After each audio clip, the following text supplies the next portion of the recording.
Hi guys, welcome to the Find Your Superpower online series. Audrey Meyer here. I'm with Dr. Shad Helmstetter, and I'm very excited today because we're going to talk about negative self-talk and how to change it. So before we dive deep into the question, I find out about Dr. Shad Helmstetter on his book, The Power of Neuroplasticity. And I totally loved it because we are talking, or you were talking, how there are scientific evidence about the power of affirmation and self-talk. So this is what we're going to talk about today. But before we start diving deep into the question, I would like to thank you, Dr. Shad, for being here with us. You're quite welcome. Thank you. And could you tell us, Dr. Shad, who is Dr. Shad Helmstetter and your background, please? I've spent the last approximately 40 years researching and studying and teaching about the concept of self-talk. And I've now written 20-some books on that subject. And I understand it well. And I'm happy to say there is a great deal of science that tells us now how self-talk actually works in the brain and why it has such an important role in our lives. So I spend my time studying that, researching it, and then doing my best to let people know about it, because it's something that anyone can change or help, whatever it is they want to improve in their lives. Their self-talk is having an incredible effect on everything about them. And most people are kind of aware of it, but I'm helping them become more aware of it. Love it. So there's this sentence which says, you cannot teach an old dog a new trick. So that's completely wrong, right? Because, and we're gonna go into that, but I love that because I think there's no age and there's no sex and colors and anything which can stop you to do anything. If you believe it, you can do it, right? Well, from before you were born, your brain was being wired, and we call them, and then you're born, and then you start growing up, and you get thousands of messages, and the brain is supposed to wire those messages in, and it's designed to do that. And they used to tell us that for some reason the brain stopped wiring new messages in when we reached maturity, but and that's where that expression comes from. You can't teach an old dog new tricks, but that's entirely untrue. Neuroscience has shown clearly that the brain never stops wiring itself. It will do it from before you're born until the last breath you take. Our brains, in fact, everybody watching right now, your brain is rewiring itself, and it's going to continue doing that. So you might as well get it right. Love it. So Dr. Shad, could you tell us a little bit how does self-talk work? It works like this. From the moment you're born, every message you receive is recorded in your brain. Everything you hear, everything you see, everything you experience, everything you say out loud, everything you think to yourself, unconsciously or consciously, every message that we receive is recorded in the brain temporarily. And then those messages that we receive frequently or repeated often, those messages, the brain decides those must be important. So the brain actually wires those into the brain. And the problem is that part of the brain that records all those messages we get, that part of the brain doesn't know the difference between something that's true and something that's false, or something that's right or wrong or bad or good or positive or negative. Its job is to record those messages and then act on them as though they're true. The strongest program always wins. The programs that we have wired into our brain, those are the programs that the brain follows most. And unfortunately, as much as 77% of our programs are negative or false or work against us.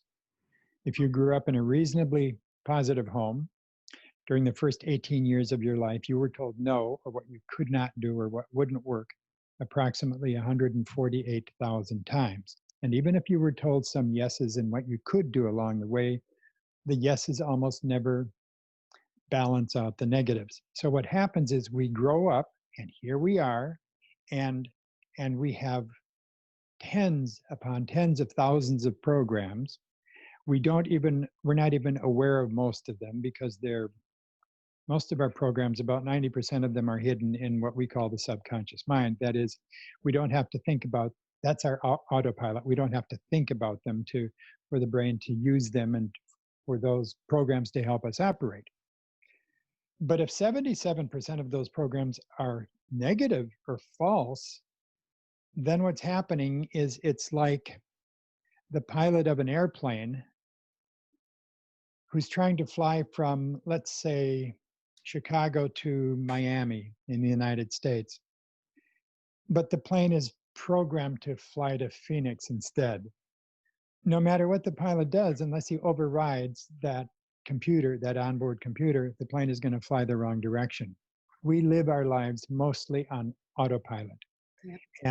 And to summarize it or to simplify it, self-talk is what we do automatically and naturally. Our self-talk is also something that we can do consciously to change those programs so our plane starts flying in the right direction. Love it. So when you're talking about do self-talk, you're talking about positive and negative self-talk. So can you tell us a little bit more about the negative self-talk and how they can hurt us or hold us back in any action or situation in our life? Yes, our negative self-talk is mostly unconscious, but we do it all the time. And negative self-talk would be, real simple ones would be, I can't do that, or I'm not good enough, or everything I eat goes right to my hips, or I can never remember names. Those things seem so simple, and yet think of this. You can say for 32 years, I can't remember names, or I'm no good at names, or I just can't remember names.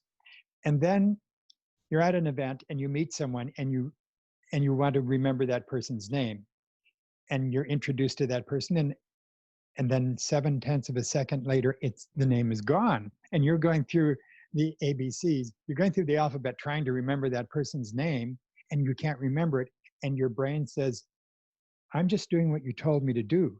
For 32 years, you've told me you cannot remember names. Got it. Done deal. So that seems very simple, but what if that same programming process is true of how you feel about yourself as an individual, what you're capable of or what you're not capable of, how far you can go in your life, how you'll do in relationships. What about your job and income? What about your health and physical fitness? What about your dreams? Do you have them, or are they limited by programs that you carry within you that weren't even true in the first place and are still holding you back today? Our negative self-talk is at the root of most of our stress and anxiety. Our negative self-talk is clearly at the root of our achievement or our lack of it. I can give you a good example of that. One of my favorite places in the world is the newborn or the infant nursery in the hospital. When we go to, when a new baby is born, we go to the newborn nursery and we go to a viewing room, and there's usually a window, and we look through the window, and there on the other side of the window, let's say we're looking in on a couple of infants. They're brand new to the world, and they're in their little bassinets with their little swaddling blankets, and if they're awake, we can actually see their eyes. They're searching. They're as though they're just waiting to live out that incredible opportunity they were born to live, and we can see it. And when we look at those little infants in that nursery, what we see is absolutely unlimited potential. We're born with complete unlimited potential. No one is born to fail. We're born to succeed. We're born to do really well. That's how we're designed. And then the baby is taken home, and even in the hospital, the first messages begin. Maybe the first ones are good because they're from the mother, but there's probably a television set up in the corner of the room, and it's beginning to give its messages. And then through the next years of that child's life, growing up, that individual who grew up with absolutely unlimited potential, waiting to live out that potential they were born with, that child begins to get programmed. Most of those programs they're not given to us to hurt us. Most people aren't trying to give us bad programs, but we do repeat to our own children the programs we got. And so we end up, and we get to where we are today, most of us not even aware that we're basically living our lives on autopilot, like I mentioned, and we wonder why things are tough, or we wonder why things don't go well. Think for a minute of someone you know who is the most successful person you can think of. So that could be somebody who's living or someone who's not, but that would be someone who I don't mean just financially successful, I mean successful at life. So that would be a person that we would like to probably spend time with and get to know and be more like. And that's someone whose life is spiraling up and life is working and they know it. And they can't wait to continue to go to the next step, and their life is being fulfilled in a very positive way. So let's imagine that person that you have in mind and get a good picture of that person. Imagine that person is in the room with you now. Yeah. And let's have that person stand just off to the side a ways, off to the right of you. So we'll ask that person to just stand there and wait a moment. Then while that super wonderful, successful person is standing right over there and waiting for a moment, I'd like you to imagine someone else. This time, think of someone you know who is failing and failing badly. That would be someone whose life isn't working. It's spiraling downward. Things aren't working out at all. And when I try to think of that person, I still think of a kid. He was about 17 years old when he left home because of drugs. His parents have never seen him since. And if they did find him, I suspect, it's years later, but I suspect they would find him in an alley someplace. Probably wouldn't even recognize his own parents because of the amount of drugs and chemicals in his system. But anyway, that's who comes to my mind when I think of the person who's failing worst. But whoever it is, in your mind, get a picture of someone who you see as someone who's failing. Unfortunately, they're failing. And we'll ask that person to come into the room.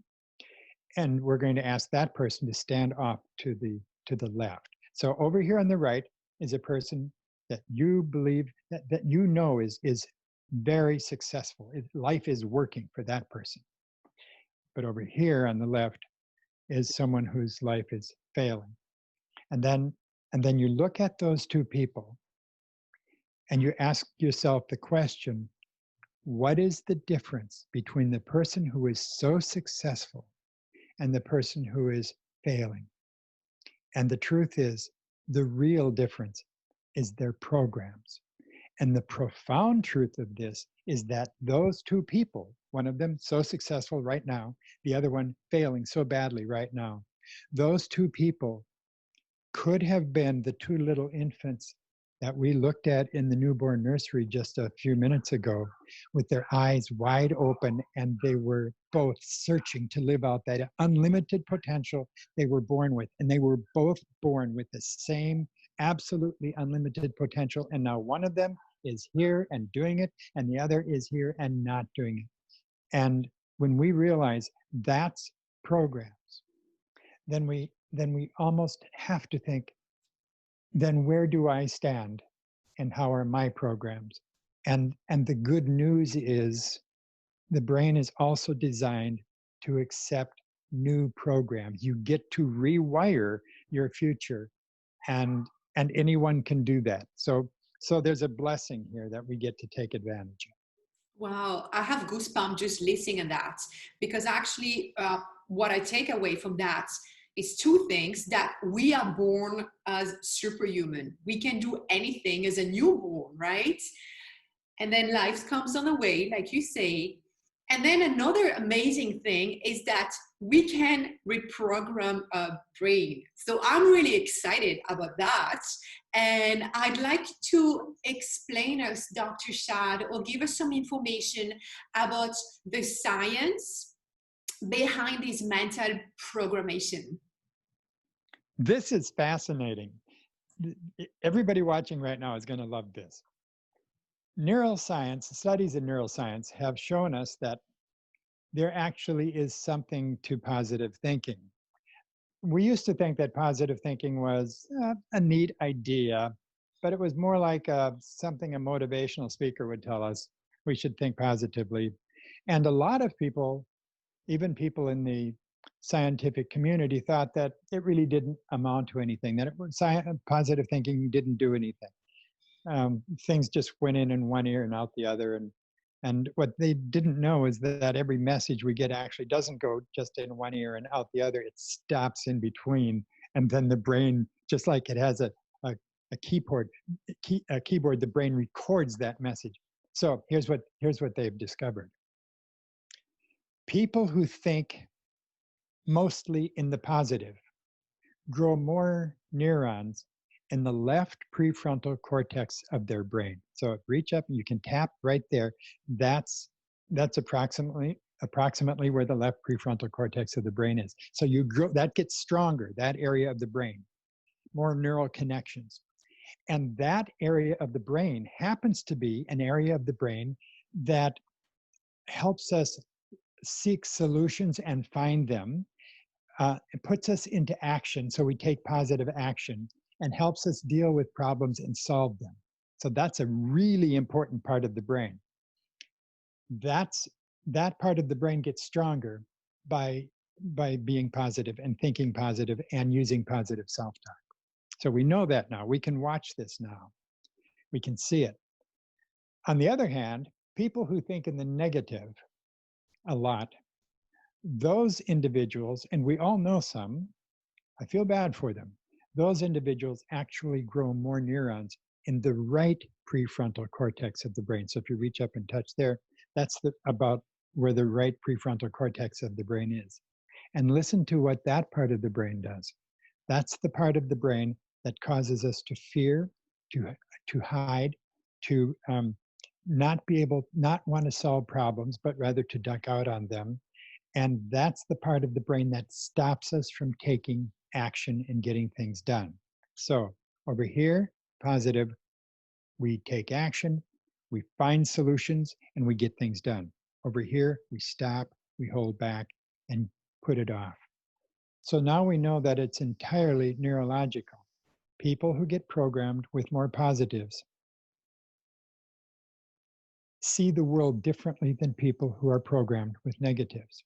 And the reason they see the world differently is because their brain is giving them different support. It's helping them get the job done. So when we see somebody who's being really successful, we know why it is now. They've gotten messages. Their brain has gotten somehow, either from other people or from themselves, their brain has gotten messages that tell them what they can do instead of what they can't do. And if we think about those two people we were talking about before, the positive person, the successful person, will almost always say, I can do this. The person who's failing almost always says, that won't work for me. So now we know that the difference is physiological. It's wired into our brain. And back to the good news, we get to change that. We can wire it. You can actually start doing that right now. Yeah. I love it. So, do you know, Dr. Shad, that before this interview, I was jumping around. I was so excited about getting to talk with you and sharing what you know to the audience. And now I'm sitting on my feetball and I'm still like giggling, and I just love it. So, thank you so much, because I love everything you say. I love anything about neuroscience, and guys, this is huge. So now we have a good news. We know that we can rewire our brain. So Dr. Shad, could you tell us a little bit about best way to change our self-talk, that they are positive, optimist, and this way that our audience and me can learn from that and just become more successful? The Self Talk Institute, which I founded in 1985. So, for just over 35 years, the Self Talk Institute has been studying self talk and specifically how to change it. And they've come out with an institute guide for changing your self talk. And there are 4 basic steps, and they sound really simple and they're easy to remember. Here they are. Step number 1, this is for changing your self talk.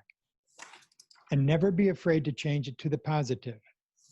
In fact, insist on it, because the positive is what works. So here are the 4 ways. Number 1, monitor.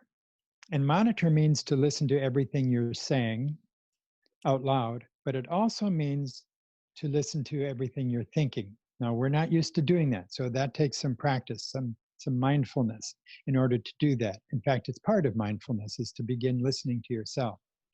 It kind of works like this. If you had someone go around with you and record everything you said for an entire month, and they couldn't record what you're thinking, but they could at least record what you're saying for a month. And then let's say that they typed it out, everything you said. And then they took a yellow highlighter and they circled everything you said that you repeated frequently. At the end of a month, you could look at that list of things you had said and you would see exactly what your self-talk is today. You would know if you're saying really positive things, or you would know if you're down on yourself and creating problems for yourself with your own self-talk, because you would see it. If you added to that a list of the things you were thinking, it would be even greater. It would be a much longer list. You can get into the habit of monitoring your own self-talk, but it's the first step, and it's not difficult to do. It takes some practice. Number 2 is edit. Each of us has the ability to stop just before we're about to say something negative or that works against us or something that's harmful. We have the ability to change it, turn it around, say almost the opposite if you need to. Editing won't change all of those tens of thousands of old programs you have in your brain, but it will stop you from getting any new ones. So that means right now, at this point, you can make the choice to edit your self-talk from here on out and never, ever again say something that is designed to hurt you.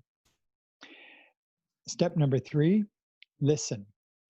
I'm a very, very strong believer in listening to self-talk. I've been on a 35-year crusade to get everybody to listen to self-talk. And the reason for that is, before I started researching this subject, I was a foreign language interpreter for the United States government in Cuba during what was called the Cuban Missile Crisis. And because I had studied foreign languages, I recognized how we actually learn a language.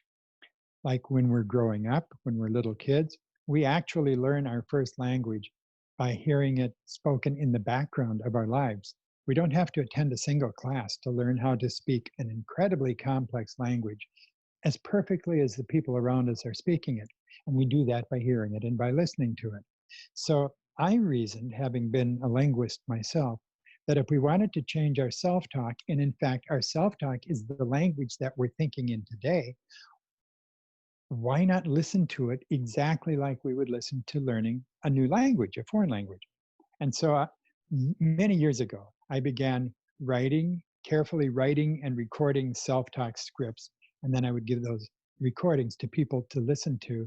And then I went public with that. And then suddenly And in a short period of time, people all over the United States and then all over the world were listening to self-talk.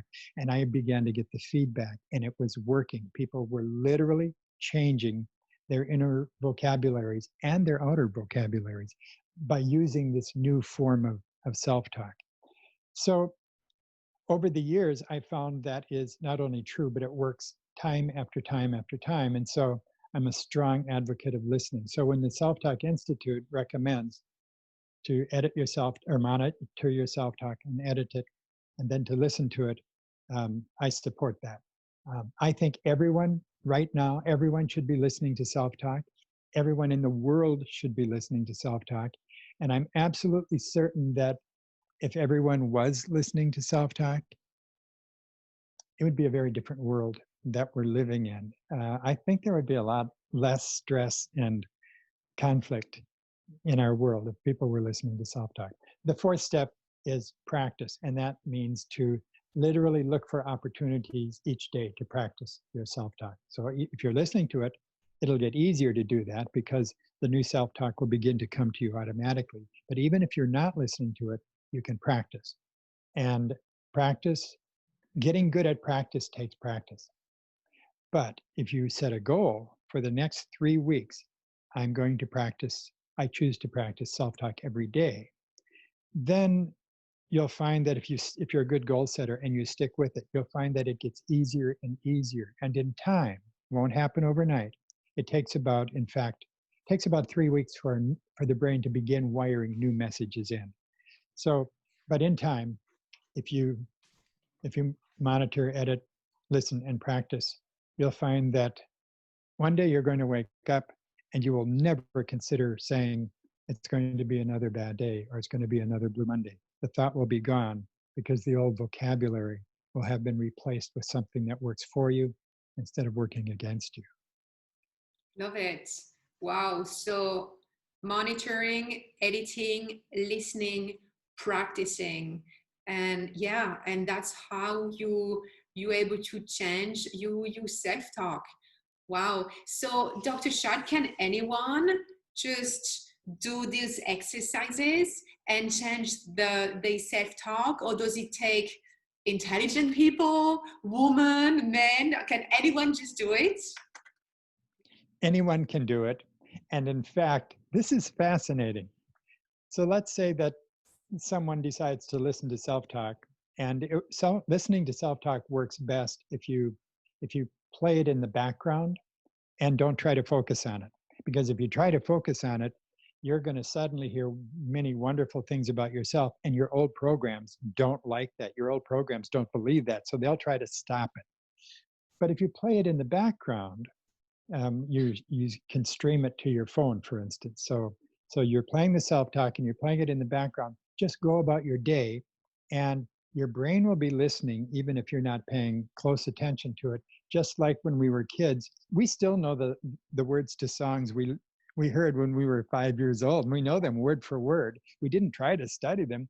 Our brain was listening to them every time they were repeated. Self-talk will work the same way. So this is what's interesting. So people at home who are, let's say they're listening to self-talk every morning. The sessions are about 15 minutes in length. So while they're getting ready in the morning to get their day started on the right foot, they're listening. And let's say that there's a lady who's listening because she wants to improve herself in some way, maybe work on self-esteem or weight loss or something in her life. But let's say that her husband doesn't know anything about this and didn't watch this interview or didn't read any books about it, doesn't know anything about it. But her husband happens to be getting ready in the morning at the same time while the wife is listening to the self-talk. The husband's self-talk is going to change also because his brain doesn't care. It's just wiring in what's repeated and what's repeated most often. So many people have written to me and told me, one day, my husband, who didn't buy any of this, or didn't believe in any of this, one day after I was listening, day after day after day, the wife would say, things were working better for me. And one day my husband says to me, I think there's something to this. I've stopped arguing at the office, or I'm getting to work on time. And what happens is, if you can hear it, if your brain can hear it, it's going to wire it in. It doesn't have any choice. That's what it's designed to do. That's great. It's like a sneaky monkey. But I love it. I love it. And you were talking, Dr. Shad, about those audio self-talk, and I know what you meant by that because you have an amazing gift for the audience. So can you tell us about earlier when you mentioned the audio self-talk, can you talk a little bit about that, and can you tell us about the free gift you're offering to our audience, because this is so generous and this is huge. When I started recording self-talk sessions and having them carefully recorded so that they would be exactly right, they were on cassette tapes. Those are little black plastic things we used to use to listen to music and things. And then self-talk was available on CDs.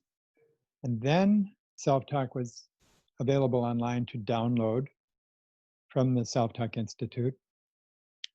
And then finally, self-talk became available, streamed directly to our phones and our laptops and our listening devices. And that's where it's at now.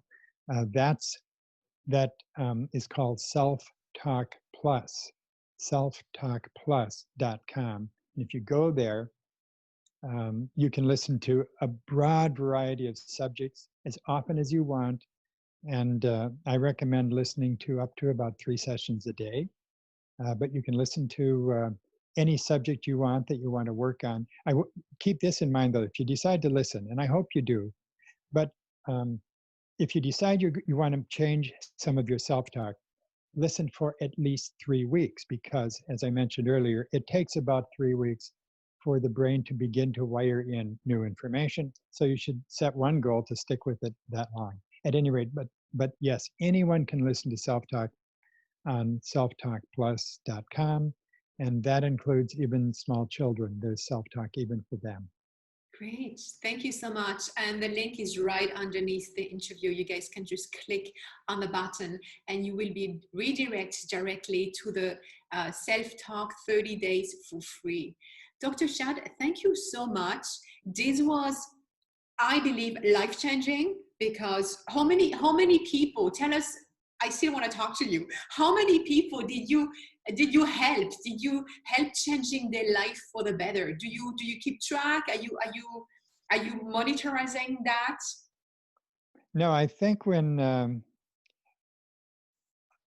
for some reason I've never I don't think a lot about that, other than am I doing the job I came here to do?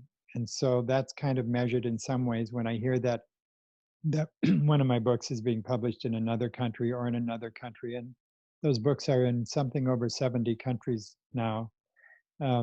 Those books are now being published in countries that I used to think were the enemy, or we thought was the enemy, but they're not, and they're learning about self-talk, and they're my friends, and but it's millions and millions of people. And the reason I think self-talk has gotten so popular is for 2 reasons. One, because it's good science, and number 2, it's a basic truth. As a man thinketh in his heart, so is he, as the Bible said. Well, it turned out to be true. And I think all of us recognize that we were born to be better than maybe we thought we were, and we would like to do something about that. And I think people recognize that. They know, yep, I was born to do something special. I am a special person. I can do this. I'm going for this. I have a purpose. I have value. Each of us was that little infant with our eyes wide open, searching, just waiting to live out that incredible potential. Yeah. And then it gets lost along the way. And I believe self-talk has gotten so popular because people realize that potential is still there. By the way, it never goes away. We never lose it. It just gets covered over with life. We can take it back. Yeah, thank you so much. Thank you so much for being so generous and sharing that with us. And I really wish that your mission get spread around the world, just to make better just to improve ourselves and just make a better world, right? If everyone today would listen to self-talk, we wouldn't even hear about all this negativity going on in the world. So I wish, I'm praying that everyone is listening to you, to your mission, and just become a better person. Thank you so much, Dr. Shad. Thank you so much. Have Yeah. an incredible day. Thank you. You too. And I want to thank you guys, the audience, for following us today. I will see you guys tomorrow for another amazing interview. So thank you for following up. Dr. Shad, thank you so much for your time and all your information. Bye-bye. Bye.